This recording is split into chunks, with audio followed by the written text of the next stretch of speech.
Ahora sí vamos a ver el módulo número 2. A ver, vamos. No sé, chavo, esto va a decir que te ha malogrado ya. ¿Cuál? Ah, ya, y la sala justa, ¿no?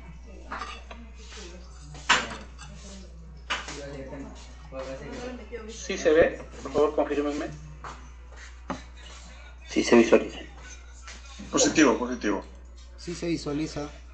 Bien, bueno, en esta segunda capacitación vamos a ver la evaluación de riesgo, dice, en los componentes y procesos de la GRD. Vamos a entender qué es una evaluación de riesgo y cómo articula en los componentes y procesos de la gestión del riesgo de desastre. Para ello tenemos que conocer qué son los componentes y vamos a dar una mirada de todos los procesos de la gestión del riesgo de desastre. Antes de empezar con esta exposición, le voy a dejar un videito acá, lo voy a presentar un video, perdón, a ver. Voy a dejar de presentar.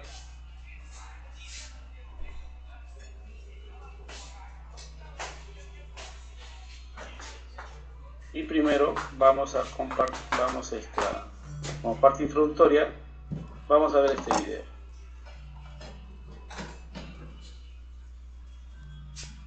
Desde Lima, capital de Perú, viven en zonas de alto riesgo. ¿Se ve y se escucha? Las precarias construcciones y las viviendas en los terrenos aumentan las posibilidades de derrumbe. Sí, se ve y se escucha. Movimiento telúrico. Además, están expuestos a deslizamientos de piedras. Estas difíciles condiciones exponen a miles de limeños al riesgo de quedar sepultados bajo sus propias viviendas. Carlos Álvarez en Lima nos amplía la información. La placa no se está moviendo.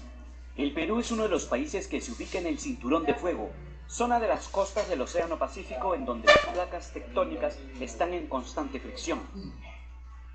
En el Instituto Geofísico del Perú, las investigaciones científicas brindan información sobre un posible sismo de gran magnitud en las costas de Lima. El continente sudamericano está avanzando de manera homogénea hacia el mar.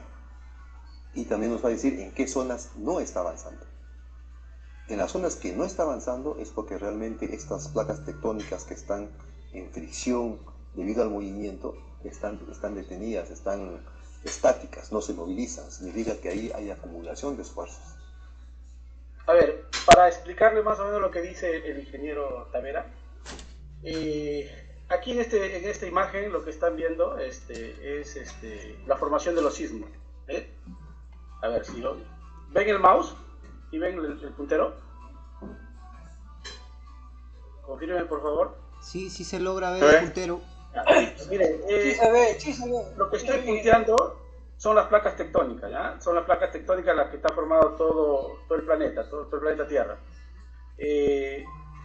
Aquí en el interior de la Tierra, yo lo voy a explicar de manera básica nada más, que esto lo voy a explicar de manera más profunda cuando toque el curso de peligro. Ahí sí le voy a de manera profunda. Sin embargo, básicamente para entender lo que dice el ingeniero, dice que las placas no se están moviendo, dice, ¿no? Entonces, ¿qué quiere decir? Que las placas, por su naturaleza, deben moverse. ¿Y por qué se deben mover? Por este fenómeno de convección que hay en el interior de las placas, ¿sí? Aquí, por una parte de la corteza, expulsa el magma, ¿sí? Entonces, este magma al expulsarlo va a hacer que esta placa se mueva hacia la derecha y la otra placa se mueva hacia la izquierda. Igualito sucede por esta parte de acá. Este magma empuja, forma las cordilleras y empuja hacia la derecha y empuja hacia la izquierda. Entonces va a haber donde va a haber una zona de convergencia de placas. Las placas van a converger, ¿no? Porque se van en direcciones opuestas, ¿verdad? Esta placa, que es la placa oceánica, la placa de Nazca, por densidad subduce, es la palabra técnica, subduce o se incrusta por debajo de la placa sudamericana, la placa continental. Por lo tanto, ahí se crea el fenómeno de subducción. ¿Perdón, alguien quiere ingresar, creo?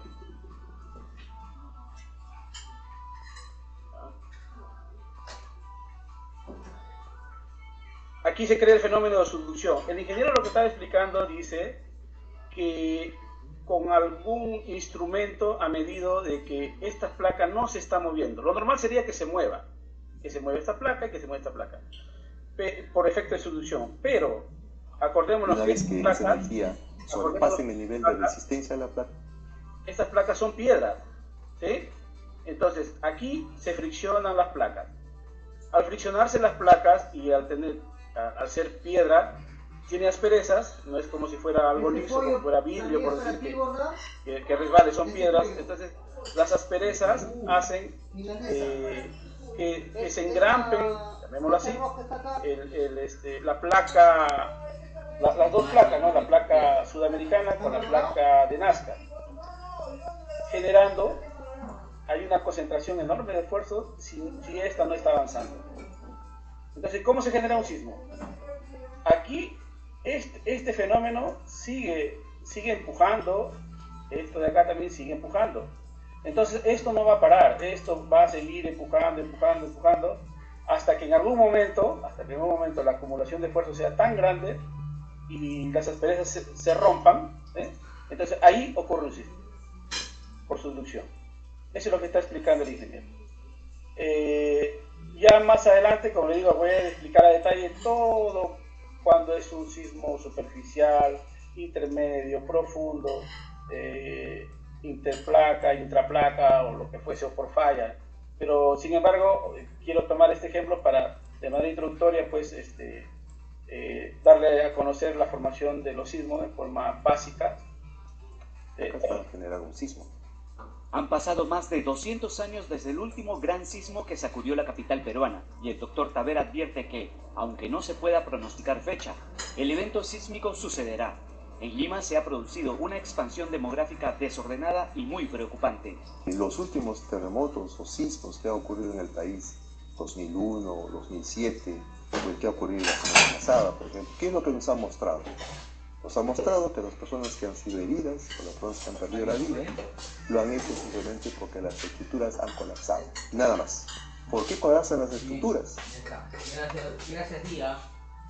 Dice que los muertos, heridos y todos solamente han sido porque han colapsado la estructura. Quiere decir que el sismo no mata las casas que están mal hechas, ¿no? Por eso dice, solo han muerto por colapso de estructura. O sea, el sismo así, un fenómeno natural, que no te va a matar. Mal material, mal diseño, o que están sobre suelos que no son los adecuados. En Lima viven más de 10 millones de personas y se estima que el 30% de ellas tienen sus viviendas en zonas de alto riesgo sísmico, pues en las últimas décadas la mayoría de los pobladores que inmigraron construyeron ellos mismos sus hogares, sin desarrollar un estudio previo, sin planos ni criterios de seguridad. Esto podría ocasionar el colapso de sus hogares. Más de 3 millones de peruanos viven en los cerros de la capital. Ante la ocurrencia de un terremoto, están totalmente expuestos a los deslizamientos de piedras y rocas. Hace un tiempo hubo terremoto, tembló y se cayó las piedras.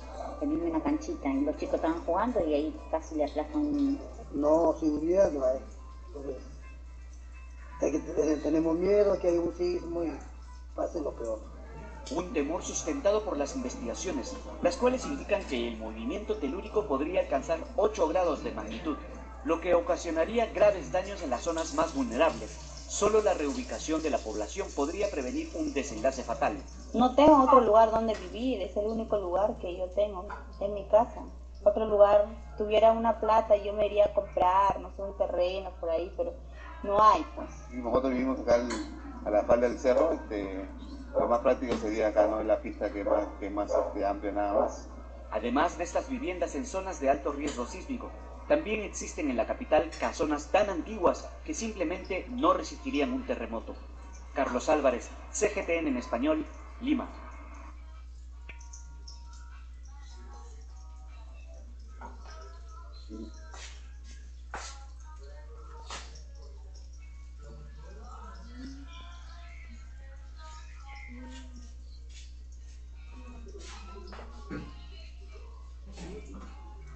Bien, entonces, bueno, en ese video lo que hemos visto es cómo Lima está expuesto pues a un nivel de riesgo alto, ¿no? Entonces, aquí en Trujillo todavía se puede hacer algo en realidad, todavía sí se puede hacer algo, no estamos como está en Lima, pero si nosotros no hacemos algo o no empezamos por uno mismo, de aquí a algunos años pues tal vez Trujillo se convierta como Lima, ¿no? Que en realidad sí pues es una ciudad donde reina la informalidad, más en los conos, la pobreza, alta vulnerabilidad por alto índice de pobreza. Entonces, nosotros lo que apuntamos es hacer estudios y trabajos y actividades en beneficio o a favor de la gestión del riesgo de desastre. Para ello, entonces, la evaluación de riesgo es un instrumento del proceso de estimación en la cual vamos a ver que esta evaluación de riesgo articula con todos los componentes y procesos de la gestión del riesgo de desastre. Bueno, para ello vamos a ver primero qué cosas son los componentes de la política nacional de la GRD.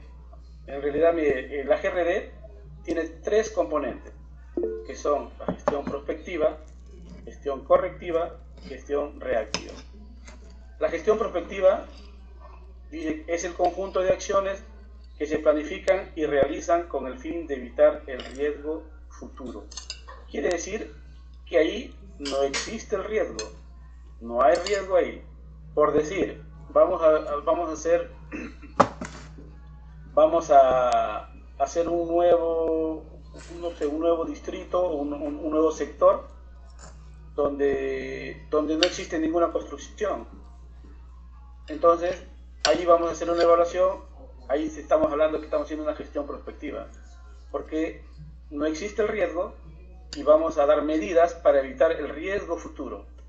Por decir, alguna de las medidas puede ser, si he hecho un estudio, he hecho un análisis de riesgo, una evaluación de riesgo, he hecho un mapa de peligro ahí en esa zona y digo que el suelo, y pongo un parámetro y digo que el suelo solamente me soporta edificaciones de 5 pisos.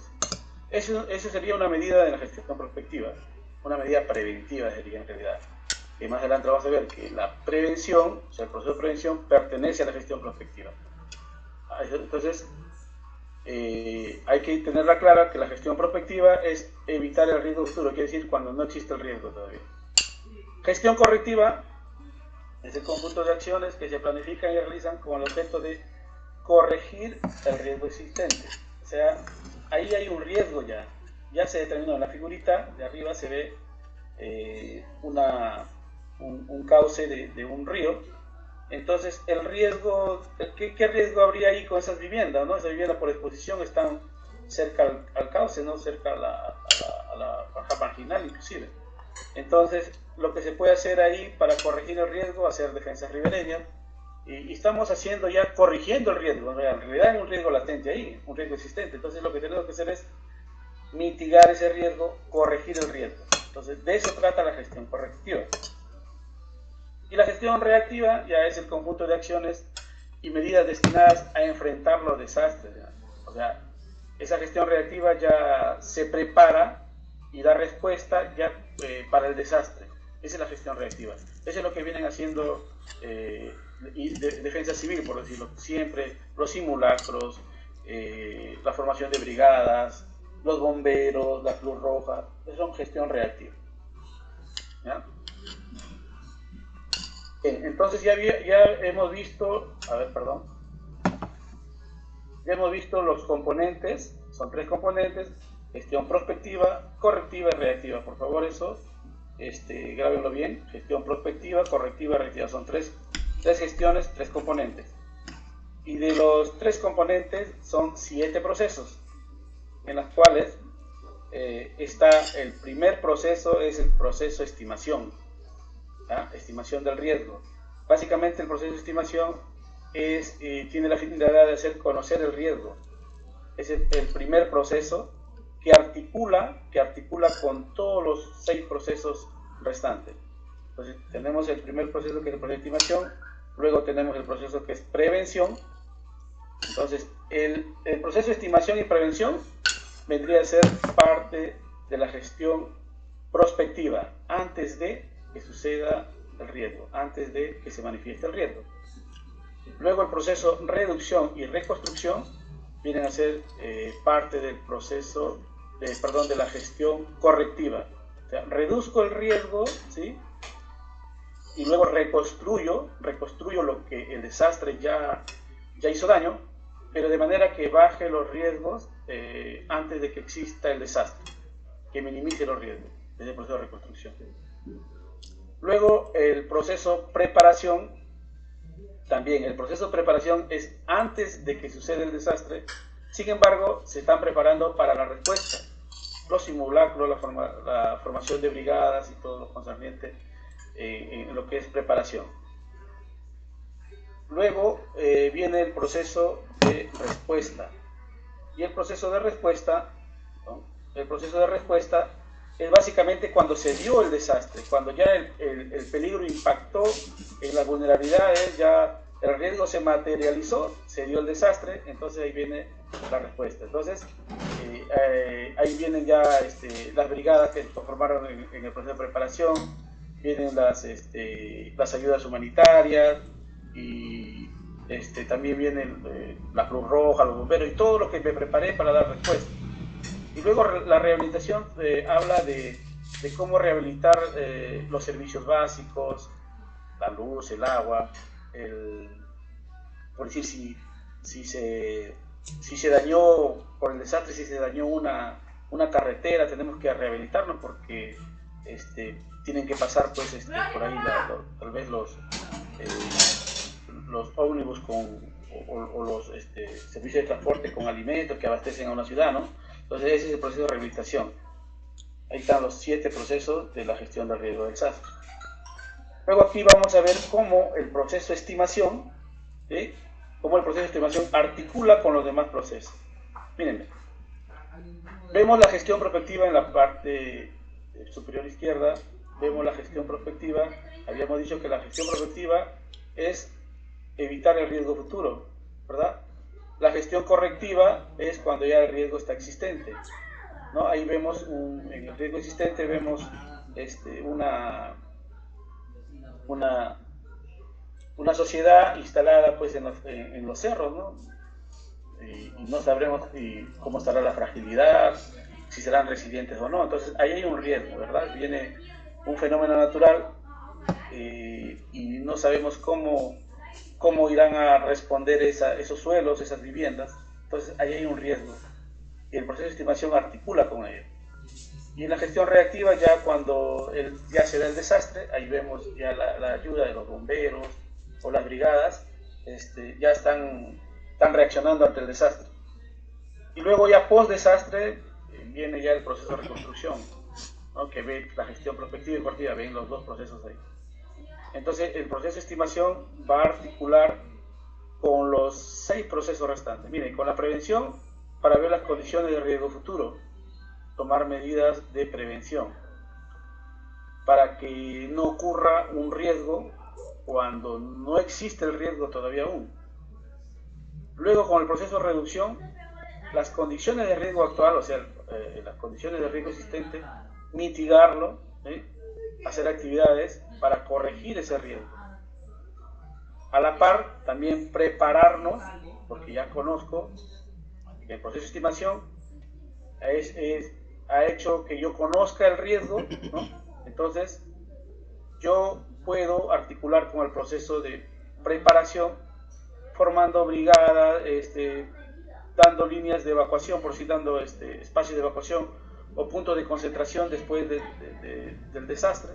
Yo me puedo preparar en ello con simulacros y con todo lo concerniente a la gestión reactiva, ¿no? Luego, cuando ya sucede el desastre, pues la respuesta y la orientación, que es inmediata, también articula con el proceso de estimación. Y para la reconstrucción igual, ya cuando pasa el desastre, tenemos que reconstruir, luego tenemos que hacer otra vez un estudio, una estimación del riesgo, o sea, conocer nuevamente el riesgo, ya que ya pasó el desastre y ya las condiciones de vulnerabilidad de las edificaciones, por decirlo así, ya no son las mismas, ya cambiaron de de condiciones, ¿no? Entonces tendríamos que hacer otro estudio. Ahí nos damos cuenta que el proceso de estimación articula con todos los procesos, ¿verdad? Sin embargo, la capacitación de hoy está en la evaluación del riesgo. Ahí todavía no lo vemos la evaluación del riesgo. Pero vemos el proceso de estimación. Ahí ya nos vamos a dar cuenta que el proceso de estimación, miren, el proceso de estimación, ¿qué cosa es? Dice, acciones y procedimientos que se realizan para generar el conocimiento de los peligros, amenazas, analizar la vulnerabilidad y establecer los niveles de riesgo que permitan la toma de decisiones en la gestión del riesgo de desastres. Aquí en Perú en realidad se utiliza la palabra peligro más que amenaza. Amenaza en otros países se utiliza amenaza. Aquí, peligro. ¿Ya? Entonces la estimación del riesgo, su objetivo es generar conocimiento del riesgo. ¿Para qué? Para una toma de decisiones en la carrera. Para que tomen decisiones correctas en cuestión de gestión del riesgo de desastre, ¿no? Entonces el proceso de estimación articula con todos los procesos, generando conocimiento para que en todos los procesos cojan ese conocimiento y toman decisiones haciendo actividades en los otros procesos, en prevención, reducción, respuesta, rehabilitación y todos los demás procesos. Pero ahí estamos hablando todavía del proceso de estimación. Sin embargo, ya como dice que es generar conocimiento, en el proceso de estimación se basa, vamos a ver aquí dos instrumentos del proceso de estimación, que es el análisis del riesgo y el escenario del riesgo. El análisis del riesgo, su fin principal es identificar las condiciones de riesgo en algún ámbito, en un ámbito geográfico. Vamos a identificar las condiciones de riesgo. Sin embargo, el escenario de riesgo es determinar las probabilidades de riesgo en un ámbito. El análisis del riesgo en realidad es un estudio más es completo más que el escenario de riesgo. El escenario de riesgo básicamente recoge la información que existe en el ámbito geográfico, lo que hay, lo existente, encuestas, lo que fuese, es un escenario de riesgo. Un escenario de riesgo, por decir, sirve para, declarar en emergencia, por decir estos paros que hay últimamente, ¿no? Ellos hacen un escenario de riesgo y hay la probabilidad de que haya muertes y declaran emergencias. Y estos escenarios de riesgo son de corto tiempo, nada más, puede ser variable, pueden ser de días, de semanas, de meses, y sirve para declarar, hacer estado de emergencia, por si declara estado de emergencia, entre otros usos que le da. Sin embargo, el análisis de riesgo no solamente es con el registro de información existente, sino que hay que hacer un estudio más profundo en realidad. Hacer estudios de suelo, estudios de precipitaciones, de acuerdo a qué peligro vamos a estudiar, ¿no? Entonces, dentro del análisis del riesgo es donde encontramos la evaluación del riesgo, y que esta evaluación del riesgo es lo que nos convoca a nosotros para hacer esta capacitación. Miren, en realidad para llegar a esta evaluación del riesgo hemos tenido que conocer varios procesos, varios pasos, ¿verdad? Nosotros nos vamos a quedar estudiando la evaluación del riesgo porque eso es lo que vamos, o lo que pretende, al menos quien le habla pretende explicarle o enseñarle hacer una evaluación de riesgo. Y la evaluación de riesgo consiste en identificar los peligros, analizar las vulnerabilidades, calcular el riesgo, controlar el riesgo, y para que al final todo ello vaya en un informe de riesgo, ¿no?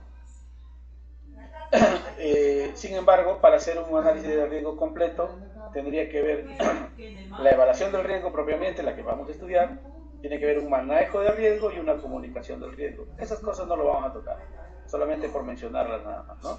Nosotros nos vamos a enfocar en evaluar el riesgo, hacer evaluación del riesgo.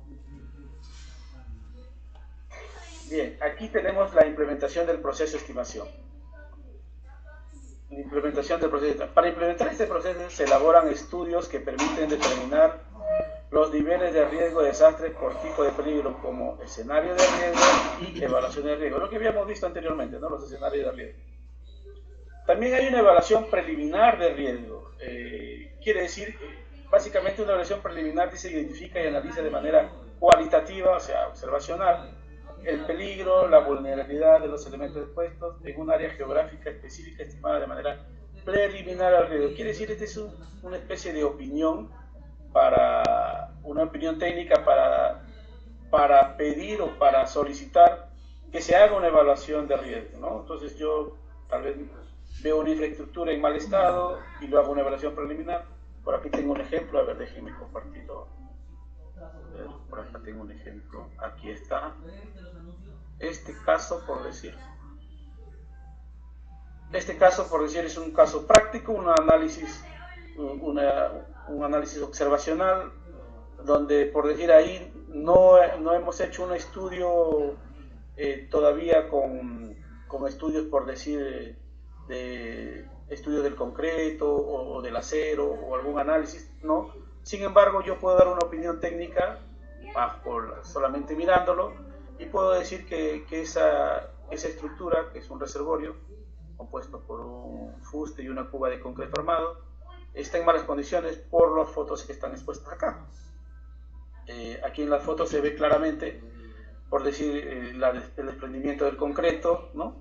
Del acero ya se desprendió, el acero ya está oxidado, ya aumentó su volumen, por lo tanto expulsó al concreto. Y por aquí en esta última foto vemos que el acero transversal ya ni siquiera existe, ¿no? Entonces, aquí, por decir, yo puedo hacer básicamente como una opinión técnica para solicitar una evaluación ya, pues, y que le hagan una evaluación de vulnerabilidad sísmica en realidad a esta infraestructura, ¿no? Pero un análisis de riesgo ahí observacional, ¿no? Peligro básicamente sería el sismo, un fenómeno físico de origen natural. Vulnerabilidad, si por exposición, por ubicarse en la costa del Perú, es un alto grado, ya estamos expuestos, estamos ubicados en el cinturón de fuego. Fragilidad, por el tiempo de construcción y por las fotos expuestas, alto grado de fragilidad. Resiliencia de la gente a su alrededor, nula constitución de las personas. Riesgo, ¿qué sería el riesgo ahí? La probabilidad de colapso de la estructura, ocasionando cuantiosas pérdidas materiales y vidas humanas. El desastre, hemos dicho que el desastre es la materialización del riesgo. Si no se invierte en prevención, cuando el evento ocurra, las pérdidas podrían ser mayor de lo estimado en el análisis de riesgo. Bueno, ahí se activa la gestión reactiva y todo. Es básicamente un ejemplo de lo que estaba tocando en esta diapositiva, ¿no? Entonces, en la evaluación preliminar del riesgo, yo puedo dar una evaluación preliminar de manera cualitativa, es lo que he hecho en el ejemplo. Y luego viene la evaluación del riesgo, en la que nos convoca a nosotros, la que nos compete estudiar. Esta determina, dice, los niveles de riesgo de un ámbito geográfico específico para establecer medidas de prevención, reducción del riesgo. Es realizado por un profesional formado y acreditado como evaluador del riesgo. Ese es el requisito. Cualquiera no puede hacer una evaluación del riesgo según la metodología que maneja CENEPRED, que es la institución que da los lineamientos y normaliza para hacer este tipo de estudio.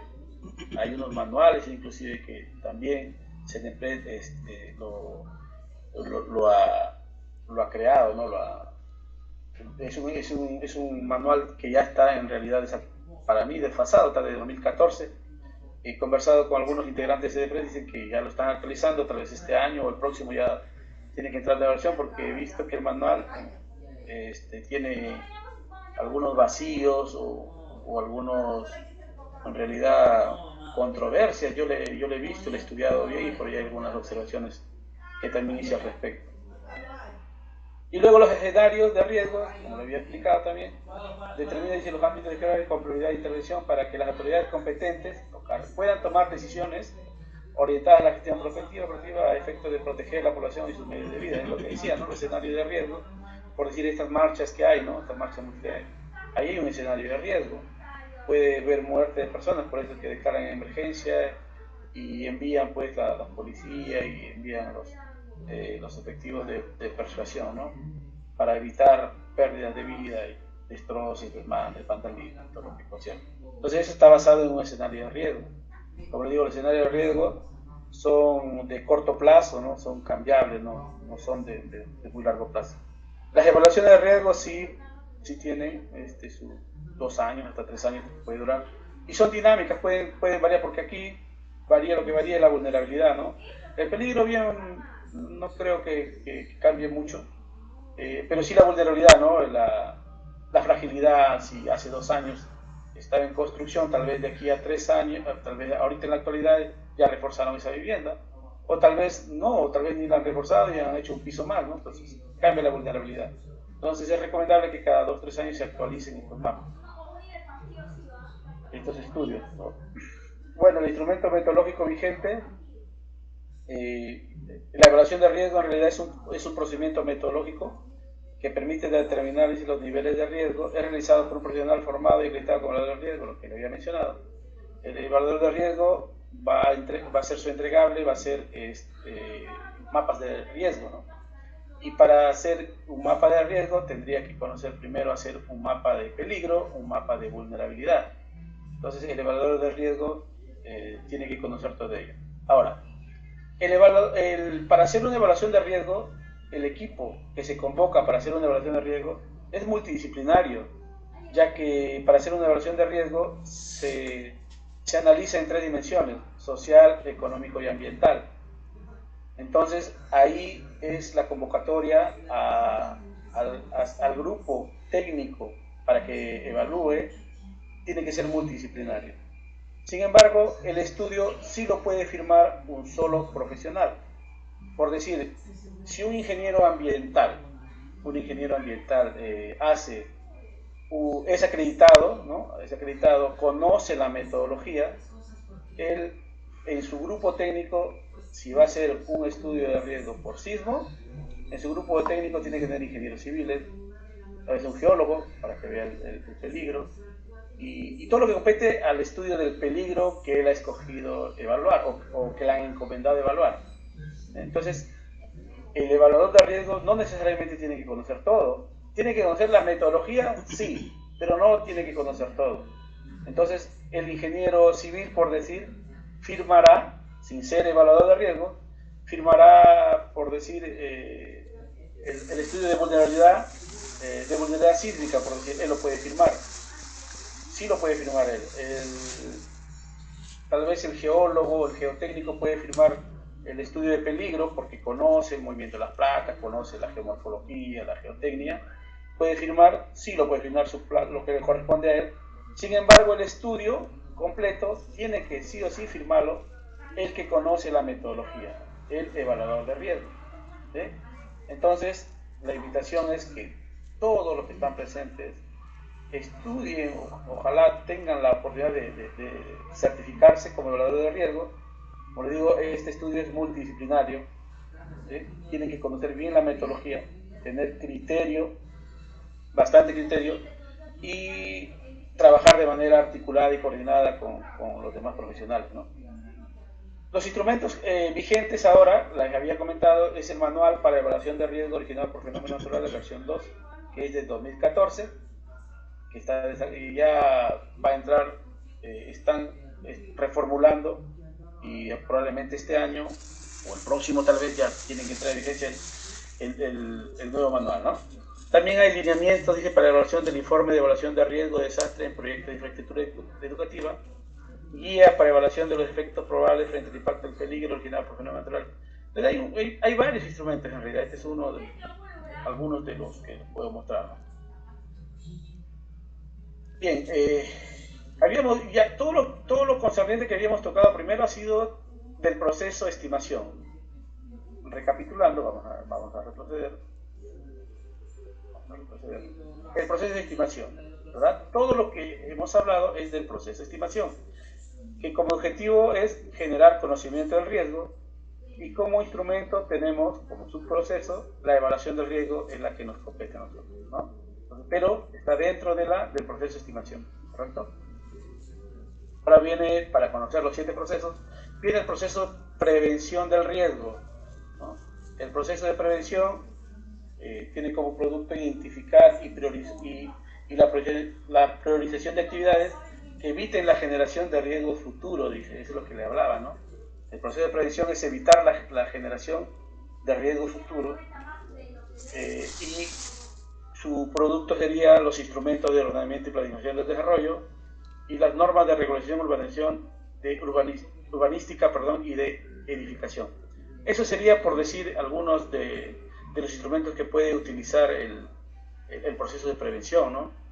Hacer un ordenamiento y planificación podría ser una actividad de prevención. Una norma de regulación urbanística también es una actividad de prevención, ¿no? Porque todavía no está el riesgo, no está sentado nada, no hay nada de construcción, entonces tenemos que evitar ese riesgo y estos instrumentos podríamos cogerlos, ¿no? Aquí están algunos instrumentos, ¿no? Le hablaba. Hay un instrumento que todas las entidades de los 3 niveles de gobierno tienen que tener, que es el plan de prevención y reducción del riesgo de desastre, sus iniciales PPRRD. Este es un instrumento que es de obligatoriedad para todas las instituciones regionales y locales. También hay un plan de reasentamiento poblacional. Luego las acciones que hay que tomar, por decir, puede ser una planificación urbana, emisión de normas y regulaciones, incorporación de criterios de análisis de riesgo en proyectos de inversión, también es una actividad que puede prevenir el riesgo. Usos productivos alternativos en áreas amenazadas, reforestación, también es, por decir, si yo hago una reforestación, puede ser una medida de prevención, ¿no? Para algún, no sé, pues, algún deslizamiento, por decir, ¿no? Monumentación de hitos. Bueno, aquí dice declaratoria de intangibilidad. Si yo declaro intangible una zona de riesgo no mitigable, ¿sí? Estoy tomando una medida de prevención, porque le estoy diciendo que ya no construyan ahí. Es una medida de prevención. Si yo determino también fajas marginales, también es una medida de prevención. Le estoy diciendo no construyan dentro de la faja marginal. Entonces, son medidas de prevención. O sea, antes de que suceda el riesgo, ¿no? El proceso de reducción, el tercer proceso, básicamente identifica y prioriza las actividades con la finalidad de reducir los riesgos existentes en el territorio. Habíamos hablado de ello también, que es reducir los riesgos existentes en el territorio. O sea, ya cuando yo ya identifiqué el riesgo, ¿no? Y eso debe estar de la mano con programas presupuestales. Estos procesos o estas actividades deben estar incluidos con un programa presupuestal. Entonces los instrumentos que tenemos, igual el mismo plan de prevención y el mismo plan de reasentamiento es para los dos procesos, para la de prevención y la de reducción. ¿Qué puede ser una acción de reducción? Reforzamiento de construcciones y estructuras existentes vulnerables, dice. Reubicación de comunidades en riesgo también es una acción de reducción. La reforestación de laderas que están expuestas a algún deslizamiento también es una actividad de reducción. La limpieza y descolmatación de cauces, claro, también es una actividad de reducción del riesgo, ¿no? Si yo limpio el cauce, pues voy a reducir el riesgo de que ese río colapse, ¿no? Porque ya lo estoy limpiando. La defensa ribereña también es una medida o una acción de reducción, ya que estoy protegiendo, ¿no? Estoy reduciendo el riesgo de que las casas que estén aledañas pues sufran una inundación por una crecida de un río, ¿no? Si yo coloco disipadores de energía a un puente, a una vivienda, que fuese, también estoy reduciendo el impacto de o sea, un movimiento sísmico o un impacto de una máxima avenida, por decir, de un flujo de detritos, por decir, ¿no? Puede ser la construcción de terraplenes, de algunas medidas que yo tome para prevenir el impacto y que el impacto no sea tan fuerte, ¿no? Entonces de eso se trata, de reducir, ¿no? Y el proceso de preparación básicamente son procesos para la gestión reactiva. En este caso tenemos pues información sobre escenarios de riesgo y desastre, planeamiento para respuesta y organización, desarrollo de capacidad para respuesta. Básicamente esto solamente vamos a leerlo nada más, no voy a entrar mucho en detalle, ya que esto no lo vamos a ver, sino que para que conozcan el proceso de preparación de qué se trata, ¿no? Es prepararnos para la respuesta. ¿Qué acciones se hacen? Simulacros, planes de preparación, desarrollo de capacidades para respuesta, ¿no? Se organizan, hacen planes de operaciones de emergencia, planes de contingencia, ¿no? Simulacros, todo lo concerniente a ello, ¿no? Prepararme para la respuesta, ¿no? Ahí las figuras están viendo que se están preparando, ¿no? Están simulando para cuando ya venga, cuando el impacto, el peligro ocasiona un desastre, pues estemos bien preparados, ¿no? El proceso de respuesta es ya cuando ya se dio el desastre, ya se está dando el desastre, impactó el peligro, se materializó el riesgo, se hizo el desastre, hay heridos, entonces como ya he tenido un proceso de preparación, debo entender que debo tener un correcto proceso de respuesta, si he hecho un correcto proceso de preparación, ¿no? Bueno, y aquí por decir, si hay un impacto de algún peligro, si el nivel de emergencia es 1, puede el gobierno local fácilmente conducirlo, ¿no? Si en un distrito hay un nivel 2, pasaría a conducirlo el provincial. Y si hubiese de un nivel 3, el gobierno regional. Y si hubiese un nivel 4, la emergencia fuera nivel 4, la capacidad de respuesta ya pasaría al gobierno nacional, sustentando una declaratoria de estado de emergencia.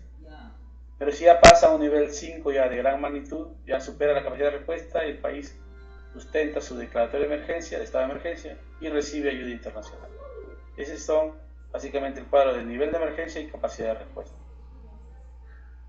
El proceso de rehabilitación básicamente es restablecer los servicios públicos, normalización progresiva de los medios de vida, limpieza y zona de inundación, manejo de desperdicios y desechos. Básicamente trata de hacer actividades para restablecer o rehabilitar los servicios que hubo, que la vida progresivamente vaya tornándose a la normalidad, ¿no? O sea, por decir ahí en la figura, aquí en esta figura vemos aquí, por decir que generado un peligro, bueno, que habrá sido acá una avalancha, tal vez un flujo de detritos, y ha ocasionado que parte de una pista pues se derrumbe, ¿no? Entonces, rápidamente se tienen que tomar acciones de rehabilitación, puede ser un puente Bailey, o lo que fuese, ¿no? Para rehabilitar, para dar acceso tal vez por aquí es acceso a los medios de transporte que llevan abastecimiento de comida, ¿no? Entonces no se pueden quedar así, entonces la rehabilitación es instantánea, ¿no? Es progresiva, pero es lo más rápido posible que se pueda dar. Eso trata el proceso de reconstrucción, ya si más bien es más lento, es establecer condiciones sostenibles de desarrollo donde los territorios han sido afectados o que pudieran ser afectados por el impacto de algún peligro. Básicamente tiene que ver con la recuperación social, reactivación económica, la recuperación física, pero evitando generar nuevos riesgos y reduciendo el riesgo preexistente a la emergencia de desastre. Quiere decir que yo voy a reconstruir, pero ya no, hablándolo en otras palabras, ya no cometiendo los errores que hubo anteriormente, ¿no? Entonces voy a reconstruir bien, pero para eso también necesito hacer evaluaciones de riesgo. Las evaluaciones de riesgo en realidad interactúan con todos los 6 procesos, con los 7 procesos en realidad, la evaluación de riesgo. Primero, la evaluación de riesgo es punto de partida para alimentar el proceso de estimación, ¿no? Además, los demás procesos no tendría sentido implementar medidas preventivas, correctivas, reactivas, si no se tiene un diagnóstico, ¿no? De lo que sucede en la sociedad. Es decir, si no se han identificado los peligros, si no se han identificado las vulnerabilidades, sus niveles de riesgo, pues no tiene sentido, o estaríamos dando, por decir, solución de respuesta o de prevención, pues a ciegas, ¿no? Más o menos, o al más o menos, por decirlo así. Por eso es muy importante que se estudie esta evaluación de riesgo, ¿no? Ya que, como le digo, es transversal, interactúa con todos los 7 procesos en realidad.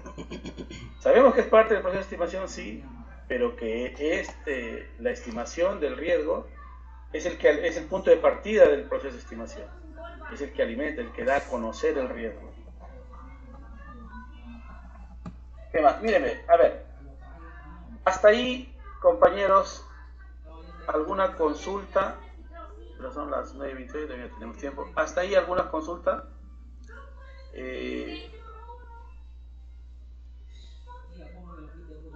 A ver, a los participantes, mírenme, la metodología que yo practico, en realidad, por ahí algunos que